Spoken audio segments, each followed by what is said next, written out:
Voilà, je m'appelle donc Cécile Revéret, je suis professeure de lettres classiques, j'ai enseigné en collège et en lycée, et je suis membre du GRIP, l'association qui s'est beaucoup étalée au fond, avec tous nos livres, tous nos manuels, puisque non seulement nous rédigeons des manuels, mais aussi nous essayons d'élaborer des programmes dignes de ce nom.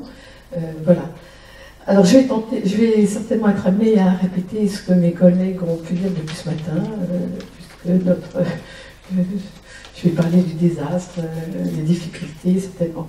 Alors, mon propos aujourd'hui, c'est de vous parler de l'enseignement du français en collège, et pas seulement de la grammaire, enfin l'enseignement du français en collège, et justement pas de la grammaire d'ailleurs. Alors, le collège, donc, c'est de la 6e à la 3e, nous avons en charge des enfants pendant 4 ans, ils arrivent chez nous à l'âge de 10-11 ans. Alors, qui est l'élève qui arrive chez nous et donc nous allons donc prendre en charge? Alors c'est un petit 6e, donc un petit garçon, une petite fille tout mignon, tout craintif au début de l'année, je ne paye pas de fois qui est lui-même très intimidé. A priori, les conditions sont idéales pour travailler avec lui, puisque donc je vous dis, il est sage encore, c'est pas encore un adolescent rétif, tout va bien. Sauf qu'il vient de passer 5 ans à l'école primaire. Et ces 5 années, malheureusement, nous allons nous rendre compte très vite qu'elles ne lui ont pas appris grand-chose. Il n'a pas complètement perdu son temps, assurément. Enfin, déjà, il lit mal. On revient évidemment au problème de base, au premier problème. On ne peut pas dire qu'il ne sait pas lire. Ce serait presque trop beau s'il ne savait pas lire, parce que quand même, là, les gens seraient secoués. Il lit, mais il lit mal, il bute sur chaque mot. Il ne comprend pas ce qu'il lit, ou il va deviner, il va anticiper, il va dire un mot pour un autre, il ne se rendra pas compte, que la phrase qu'il est en train de lire ou faire semblant de lire n'a aucun sens. Donc il lit mal, il écrit mal. Je ne voulais pas trop m'y attarder, mais enfin je confirme tout à fait ce que dit madame. On a tous les cas de figure, toutes les positions possibles entre les 5 doigts, c'est n'importe quoi, dans tous les sens. Il ne sait pas tenir ça sur papier, donc il tient mal son crayon. Il a fait très peu de grammaire, il a appris quelques conjugaisons, mais pas toutes, pas tous les temps, pas tous les modes, et je dirais même pas toutes les personnes, puisqu'on parlait du passé simple tout à l'heure, on s'est rendu compte que le passé simple, n'est-ce pas, ce n'est pas un temps très utilisé oralement, ce qui est vrai. Du coup, ce n'est pas la peine de l'apprendre à toutes les personnes. Ce qui est complètement idiot d'ailleurs, parce que quand on entend un enfant raconter une histoire, il va retrouver le passé simple. Moi, j'ai entendu ma petite fille dire, se raconter des petites histoires toute seule dans sa chambre, alors il prenait le train, et c'est magnifique. Quand elle avait 4 ans, je me gardais bien de la reprendre, parce que je trouvais qu'elle utilise le passé simple. Le passé simple, en fait, est naturel quand on raconte une histoire. Et l'enfant le sait que c'est naturel de raconter une histoire au passé simple. Bon, donc, il ne connaît pas ses conjugaisons, il ne connaît pas toutes ses conjugaisons. Et surtout, alors la grammaire, on en reparlera tout à l'heure, mais et surtout, ce qui me désole le plus, c'est que bien souvent, ils n'ont pas fait de rédaction, ou très peu de rédaction. Ça s'appelle, de toute façon, ça ne s'appelle pas rédaction, ça s'appelle production d'écrit, mais il en a fait très peu. Sinon, j'ai un petit neveu qui est en CM2 avec ma sœur, donc sa grand-mère. Nous attendons impatiemment qu'il fasse sa première rédaction. Il est en milieu de CM2. Donc, le français, c'est lire des textes, assurément, on va le voir. Il va faire que cela d'ailleurs au collège. Et de quelle façon? Mais c'est quand même aussi rédiger, apprendre à rédiger. C'est quand même, il me semble, la première chose peut-être qu'il devrait apprendre. Alors, qu'est-ce qu'on va faire, nous, de cet enfant qui arrive, tout plein de bonne volonté, tout mignon, en 6e? Eh bien, qu'est-ce qu'on va pouvoir lui proposer? Déjà, on va lui proposer, ça, nous l'avons tous dit depuis ce matin, quelle que soit notre matière, quel que soit notre propos, nous l'avons tous dit, nous n'avons lui proposer que, en gros, 4h30 de temps dans la semaine. 4h30 pendant lesquelles il faudra bien caser ce qui fait la matière du français, et c'est quand même très vaste, très vaste. Il faudra voir l'orthographe, qui dit orthographe, qui rappelle de conjugaison, orthographe d'usage, orthographe d'accord, qui dit orthographe d'accord, c'est quand même un petit peu de la grammaire, mais enfin, c'est à la marge. Faire de la grammaire systématique, faire de l'analyse grammaticale, théoriquement, indispensable, on l'a dit, pour le latin, pour l'allemand, s'il veut apprendre le russe, puis même si on n'apprend pas de langue étrangère, indispensable pour la structuration de l'intellect. et la compréhension de la phrase, enfin bref. Il faudra faire étudier des textes courts, dans une étude fine d'un texte, mais également des lectures d'œuvres dans leur entier. Le rapport à rédiger, faire des rédactions. Alors faire la rédaction, c'est déjà un énorme travail, parce que ça se prépare. On ne balance pas un sujet comme ça. Il faut le préparer, il faut donner du vocabulaire, il faut les aider, il faut leur apprendre à faire un plan, à construire un devoir. Donc un devoir de rédaction, c'est déjà très long à préparer. C'est très long à organiser, puisqu'il faut bien au moins 2 heures pour faire une rédaction. Peut-être pas en 6e, mais enfin dans les grandes classes, il faut bien 2 heures pour faire une rédaction. Et il faut la faire en classe, bien souvent, peut-être pas toutes, on ne va peut-être pas faire toutes les rédactions en classe, mais on sait très bien que si on les fait faire à la maison, les pauvres gamins, il ne faut pas leur en vouloir, parce qu'ils ne savent pas, ils vont se faire aider, donc on n'aura pas un vrai jugement possible sur la rédaction, donc il faut 2 heures d'affilée. Après, il faudra la corriger, la rédaction, et c'est également un très long travail. Bon, tout ça et attendez, j'oubliais aussi que depuis quelques années, on demande aux professeurs de français de faire un cours d'art, et en particulier d'étudier les techniques du cinéma. Donc tout cela en 4h30. Bon, donc évidemment, déjà on est affolé. Vous allez me dire, mais non, mais de toute façon, pourquoi vous voulez caser tout ça? Puisque l'enseignement du français est maintenant décloisonné. Pourquoi voulez-vous faire un cours d'orthographe, un cours de grammaire? C'est idiot, maintenant tout est réuni. On fait ça dans une séquence. On va faire une séquence qui va durer plusieurs jours, ou plusieurs semaines, quelquefois plusieurs mois, sur un thème. Parce qu'ils doivent s'ennuyer à étudier l'eau, bon, tout ça. Pardon, on va parler de la séquence. Donc, et dans la séquence, voilà l'ordre qui nous est donné, enfin, qui est toujours donné. L'ordre, c'est de faire de l'orthographe au hasard d'un texte. Tiens, ben là, il y a un participe passé qui est un peu bizarre, là. On ne sait pas pourquoi il y a un S, alors que le sujet est pourtant au singulier. Ah, mais peut-être que ça s'accorde avec autre chose qu'avec le sujet. Ben, on va consacrer 5 minutes à la leçon sur l'accord du participe passé, comme ça. Ex abrupto, ex nihilo aussi. Est-ce que les enfants vont tenir quoi que ce soit de cet accord du participe passé? Évidemment, non. Donc l'orthographe va se faire... la grammaire se fait au hasard des textes, comme ça en passant. Et c'est vraiment ce que je vous dis là, c'est pas, je ne l'invente pas. J'ai des connaissances, on ne me l'a pas dit à moi, mais de collègues à qui l'inspecteur a dit il ne faut plus faire de vrais cours de grammaire. Ouais. Alors ça c'est très vague. J'ai des exemples aussi, parce que j'ai aussi fait une enquête avant de venir aujourd'hui auprès de collègues. C'est un peu n'importe quoi, hein, justement, je vais y revenir. On ne peut pas dire qu'il y a une unité d'une école à l'autre, d'un collège à l'autre, et même quelquefois d'un professeur à l'autre, d'une classe à l'autre.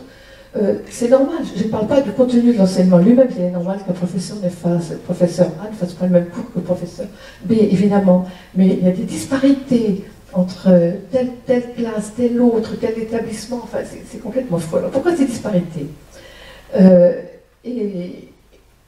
Et pourquoi donc, d'où viennent plutôt toutes ces difficultés? Alors, moi j'ai un peu l'impression, parce que on a l'impression qu'aucun élève, en 5 ans d'intervalle, n'a reçu le même enseignement que son grand frère. Donc une disparité dans le temps. Je vous dis, le grand frère n'a pas reçu le même enseignement que son petit frère, et le cousin n'apprend pas la même chose que son cousin qui vit à 500 km en France, ou quelquefois dans le quartier voisin. En français, j'ai l'impression que nos programmes ont été conçus par des gens qui ont eu, comme ça, un jour, un coup de cœur, qui se sont entichés pour un travail d'un linguiste. Ce sont les linguistes qui les ont impressionnés, parce que, évidemment, attention, les linguistes, ce sont des chercheurs, qui d'ailleurs font des choses passionnantes, hein, pas tous, certains font des choses passionnantes, mais ils utilisent souvent un jargon quand même un peu abscon, obscur, et utiliser ce jargon quand on est simple certifié, ça vous pose bien, c'est bien, et puis, donc, des gens, et puis, en tout cas, on me les a imposés, et les enfants, depuis maintenant, je dirais, une vingtaine d'années, ont basculé, je vais dire, de 5 ans en 5 ans à peu près, d'un programme à un autre, dont certains d'ailleurs ont complètement disparu. Par exemple, alors je vais vous citer par exemple, bon, on a eu affaire à la théorie de la communication de Jacobson, qui elle fait florès, elle continue toujours. Il s'agit alors c'était au départ un travail sur la communication d'entreprise, de communication. Alors il faut comprendre que quand on parle, eh bien, il y a le locuteur, certes, qui s'adresse à un destinataire, certes, jusqu'à présent, ce n'est pas une grande découverte. Et de ce schéma, eh bien, il y a beaucoup de collègues qui vont présenter toutes leurs explications de texte à partir de cette... comment je vais appeler ça, enfin, cette distinction entre le message, le locuteur, l'annonciataire. Et on va parler, par exemple, alors je ne vais pas trop m'attarder parce que ça va être très vite très ennuyeux, mais vous avez en tout cas entendu parler, sinon vous-même ou par vos enfants, de l'énoncé coupé de la situation d'énonciation, ou bien l'énoncé ancré dans la situation d'énonciation. Donc là, les parents sont déjà complètement perdus. Ça ne veut pas dire grand-chose, c'est juste dans quel cas on va utiliser le passé simple parce que c'est très isolé de vous qui parlez, ou bien le passé composé parce que c'est tout proche du moment où vous parlez. Ça, ce sera l'énoncé ancré dans la situation. Bon, il y a des choses comme ça, très obscures. Après, on a eu aussi la linguistique générative de Chomsky, qui a aussi laissé des traces, mais je ne m'y attarde pas. Une qui a eu aussi... Ah oui, une qui a disparu... Non, attendez, j'en parlerai après, parce que ces deux-là ont disparu. Si je peux justement en parler, c'est la typologie des textes. Alors, pendant longtemps, ça c'est fini, j'ai appris autour de moi que ça ne se faisait plus du tout. La typologie des textes. Lire un texte, c'était essentiellement pouvoir le classer dans une des 4 catégories suivantes. Est-ce que ce texte est narratif? Alors, attendez, je ne veux pas que je me trompe, hein, parce que narratif, descriptif, informatif et injonctif, non, argumentatif, avec des moyens de les repérer, son vocabulaire, et puis après on aller plus loin. Est-ce que s'il est argumentatif, est-ce qu'il faut déceler on soupçonnait toujours l'auteur d'avoir voulu vous influencer. Voilà. Donc il fallait classer les textes dans des types de discours, et puis après il fallait classer le genre, et puis il fallait aussi classer en fonction du registre, et il fallait céder des figures de style. Les élèves au brevet et au bac étaient des as pour trouver, pour nommer les figures de style. Ils sont des très connaisseurs, ils peuvent vous manipuler, les synecdoques, les métonymies et tout ça, ils sont très calés. Mais le texte lui-même, après tout, quand on creusait un peu, qu'on leur posait des questions sur le texte, il n'en avait pas retenu grand-chose. Et il savait tout dire sur la forme de ce texte. Bon, alors ça c'est fini, ça ne se fait plus du tout. De même, j'ai appris que le schéma narratif, alors, c'est-à-dire la trouvaille de monsieur, pas la trouvaille, c'est pas une trouvaille, parce que c'est extrêmement limpide et assez évident. Le schéma narratif, mais disons formalisé par Genette, et fignolé par le schéma actentiel de Julien Crémas, ça ne se fait plus. Je ne sais pas, vous allez vous confirmer, hein, ça ne se fait plus du tout. Donc, voilà. Donc d'une génération à l'autre, des choses qui ont disparu. Une chose qui a disparu aussi, et pourtant je trouve que c'est peut-être le plus intéressant, ce sont les travaux de Combette. Vous voyez, là je dis des noms de gens qui font des recherches en université, qui sont intéressantes, certains, et qu'il a fallu introduire au collège et même parfois à l'école. Le schéma narratif, c'est l'école, on en apprenait. Bon. Ce qui n'est pas idiot, le schéma narratif, pour raconter une histoire, il faut qu'il y ait au début un élément perturbateur, avec des personnages qui sont qui vont évidemment être des opposants, mais il y aura un adjuvant, et puis après, le problème va se résoudre. Évidemment, quand vous racontez une histoire, vous connaissez le problème, les gens heureux n'ont pas d'histoire. Si tout va bien, il n'y a pas d'histoire. Donc c'est évident qu'il y a une opposition et qu'il y a des gens qui vont aider les héros, etc. Donc voilà. Et ça, on peut y passer des heures si on écoute les ordres de nos inspecteurs. Il faut y passer des heures. 5 minutes seulement. Bon, eh bien, je vais bien me le dire. Donc je l'évite.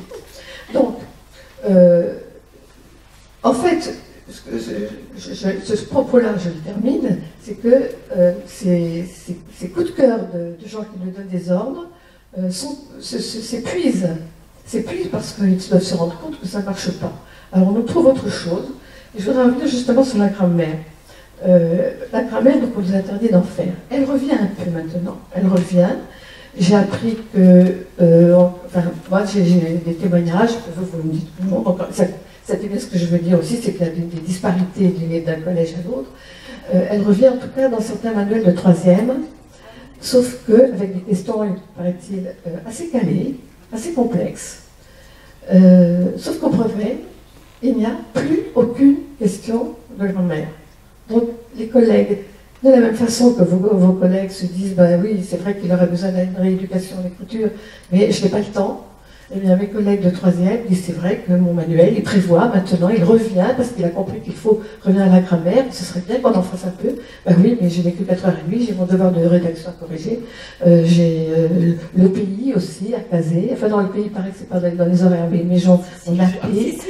Si, non, ben, on m'a dit que c'était pas... Bon, alors la P, personnalisée en classe complète, n'est-ce pas? Donc je n'ai pas le temps de corriger, je n'ai pas le temps de faire la grammaire. Et donc la grammaire, elle est passée à l'art. Alors il me reste quand même 3 minutes pour faire de la publicité pour quand même nos travaux, parce que cette grammaire, on a tous dit, vous l'avez dit, depuis ce matin, on a entendu que l'éloge de la grammaire qui est indispensable. Alors il se trouve que nous essayons au GRIP nous aboutissons aussi, hein, parce que nous avons quand même maintenant un beau petit panel de livres qui fait de la grammaire de la façon à la fois simple, limpide, et, j'ai envie de dire classique, mais pas tant que ça. Et en tout cas, l'analyse grammaticale et l'analyse logique qui permet aux enfants de comprendre ce qu'ils lisent et de rédiger correctement. Voilà.